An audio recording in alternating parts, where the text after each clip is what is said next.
What's up, everybody? Welcome back to Willard Speed and Fab. Let me throw my handy dandy light on here for you. My light is dead. No light, it's dead today. Alright, anyways, let's get on with it. Welcome back, glad to have you. So today we're going to get on with the rust repair on the 2007 Chevy Colorado LS swap. Turbo LS swap. We're going to go ahead and use your trusty wire wheel on a drill. We're going to use a flap disc. Just an assortment of things. We went ahead and already pressure washed it off camera. Actually, I think I got a clip of it. I'll throw it in now. Let's go ahead and just start cleaning it up, wire wheeling it, flap disc in it. And then I got some high gloss paint. We're going to go ahead and paint everything up so it looks nice. As you can see, we got the bed done off camera. I wasn't able to get that done on camera. Got all the bed bolts out. Time to yank this bed off. Actually had my fiance help me get it off there, so shout out to her. She's a trooper. So the bed's just kind of sitting in the way right now off to the side in the shop. But we got plans for all that later. We're going to get everything cleaned up. We're going to try to fix all the peel and clear coat, so all those kind of things in the upcoming videos. Just going to go ahead and get it set up on time lapse and start grinding it, and we'll get it painted down and we'll show you the end results. So I'll go ahead and get some shots of the before so we can compare it when we're done.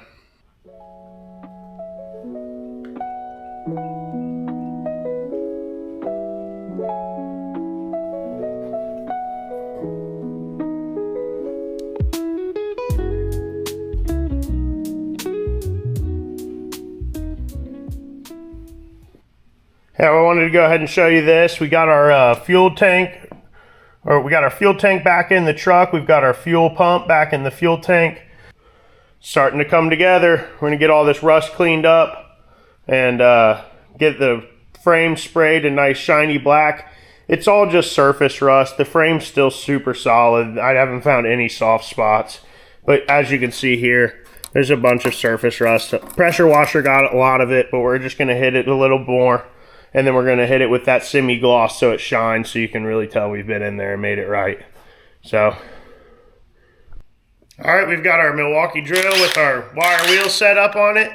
And we're going to go ahead and get to it.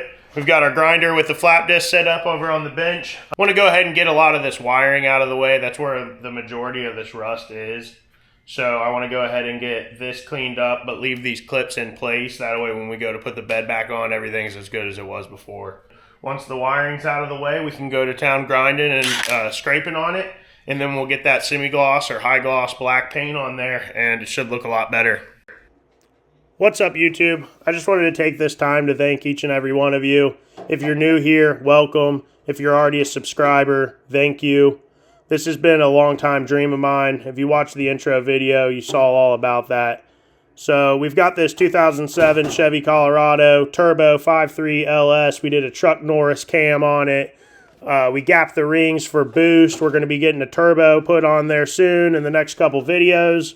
We're running a Trailblazer Super Sport intake, all with our own custom fueling. I dropped a video showing how to put the Walbro 525 Hellcat fuel pump in the stock Colorado bucket. So if you haven't seen that video, make sure to check that out. So going to get this frame cleaned, painted up here, go ahead and make it looking a lot better. That way we can start working on getting the bed back on this thing, and then it's just engine bay work from there. So we've got the whole Holley Terminator system. I also have a standalone harness with a tuned ECU. We're going to try to go standalone with the tuned ECU and save the Holley for the upcoming projects. So let's get back to it. All right, we went ahead and got everything wire wheeled down. We're going to get it blowed and sprayed off and nice and clean, and then we're going to go ahead and start putting the glossy black paint on everything. Real quick, I just wanted to show you what we're using since this is a budget build, but we're still trying to make it look good. We went ahead and picked up some heavy farm equipment paint. We got the gloss black. This is by Rust-Oleum. We got it at our local hardware store, but I'm sure you can get it anywhere. I think it was about $8.99 a can. And it's going to make this frame look a whole lot better, and it'll hopefully at least slow the rust down. It's not going to stop it. You can't stop it. So I'm going to go ahead and throw it back on time-lapse mode. I'm going to get this sprayed on there, and we'll show you the after results so we can compare them to before. All right, I figured I'd use this time to update you about what's coming up for the channel. So we've got a 2003 7.3 Power Stroke. We rebuilt that engine, rebuilt the turbo. We need to get it back in there. I've got a 2013 Caprice PPV.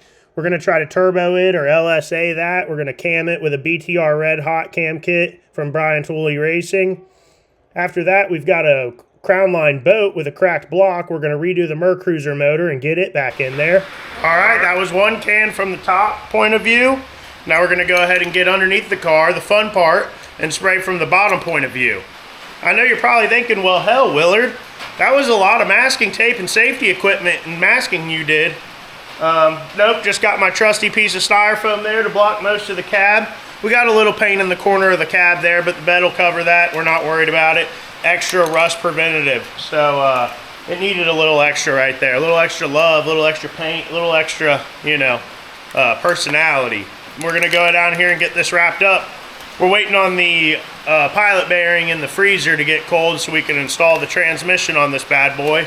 And then the project should really start coming together. Now, you could go a million different ways with this kind of stuff as far as treating the frame. But like I said, we're going budget, cost effective, farm and implement machinery paint. If it's good enough for $1 million tractors, it's good enough for this Colorado frame. As I was saying, we've got that Mercruiser engine rebuilt, ready to go back in a boat. We're going to get the boat back on the water, hopefully by Memorial Day. Other than that, I've already been working on some content for another series. It's going to be called the Dirt Cheap Daily Build, where I go and buy a truck sight unseen for $1,500 with a salvage title, and we work to get it rebuilt and on the road here in the state of Ohio so we can beat the shit out of it and use it and abuse it all summer long. So let's get back to the video. All right, we just wrapped up painting underneath the truck. So we're going to give it a little bit to dry, and then we'll show you the end results. If you guys didn't know, spray painting underneath the truck, absolutely a blast. Okay, but there you go. Pink was good. Pink was good.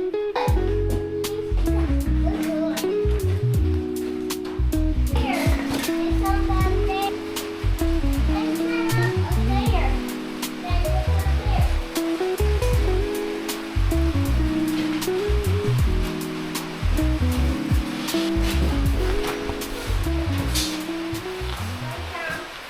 All right, you guys are probably thinking, well, hell, Willard, you painted everything, more than just the frame. Yeah, I did.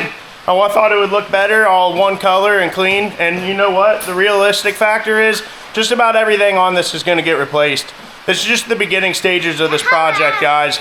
By the end, this is going to have a whole new rear end. We're going to get rid of the drum brake setup. So all that stuff's going to be gone. All this stuff is just fuel emissions, vapor lines. I doubt all that stuff's going to stay.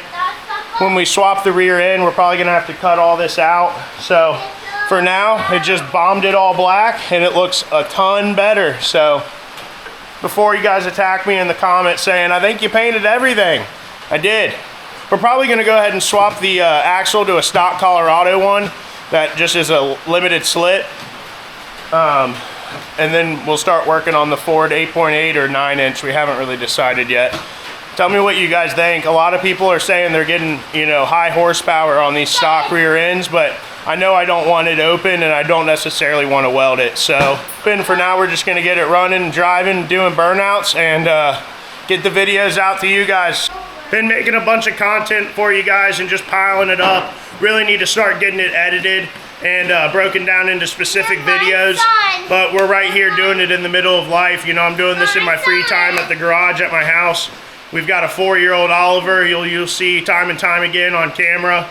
We've got an infant, we've got a brand new baby, Hudson, in the house, 6 weeks old now, so a lot of changes going up. We just started dieting, so I'm gonna try to slim this down and get more content out to you guys. We're super excited, so thanks again. Love you. Bye. Say hi, Oliver. Hi. This is my 4-year-old son. He came inside because it started raining when he was riding his bike. So again, without further ado, Willard, Speed and Fab. We got the t-shirts. Yeah. I got it nice and dirty. Here it is. Oliver wants a t-shirt. You guys want a t-shirt. Like, comment, subscribe. You know the deal. We just want to get these out to you guys. They will eventually be for sale, but we got plenty of other things to focus on for now. So, I read the right. shout out. See you next video. Love you guys. Bye. Guys.